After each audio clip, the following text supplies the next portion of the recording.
এই দেশে এক রাজা আছেন।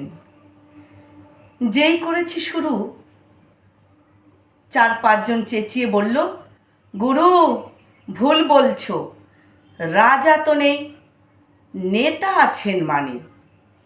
আমি বললাম, জানি, কিন্তু তেনার চলন বলন রাজার চেয়েও বাড়া।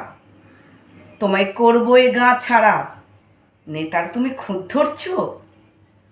তখন দেখি ছাদে একদল লোক চেঁচিয়ে উঠল নেতার জিন্দাবাদে। আমি বললাম, শোনো, রাজার ছিল একটা গাড়ি, নেতার কটা গোনো। রাজার টাকা রাজকোষে, তার হিসাব থাকতো রাখা। 5-7টা ব্যাংকে নেতার লুকিয়ে থাকে টাকা। গরিব লোকের জন্যে রাজার থাকতো বদান্যতা। এসব বাজে কথা। 10টা ব্যাংকে টাকা রাখা নেতাকেই তো সাজে। চীন রাশিয়া সকাল বিকাল ছোটেন নানা কাজে। ব্যস্ততা তার কত, তুমি কি বুঝবে হে মানিক। আমি বললাম, চুপ করো না খানি। জনগণের টাকায় নেতার বউ ছোটে পার্লারে। অমনি সবাই চেঁচিয়ে উঠল, আরে আরে আরে আরে, মনীষীদের ব্যক্তি জীবন ঘাঁটতে আছে বারণ।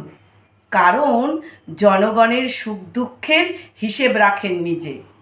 ভোটের আগে গ্রাম গ্রামান্ত টিভি এবং ফ্রিজে ভরিয়ে দেন একলা তিনি উপহারের নামে। নূতন নূতন নোটও বিলোন রঙিন রঙিন খামে।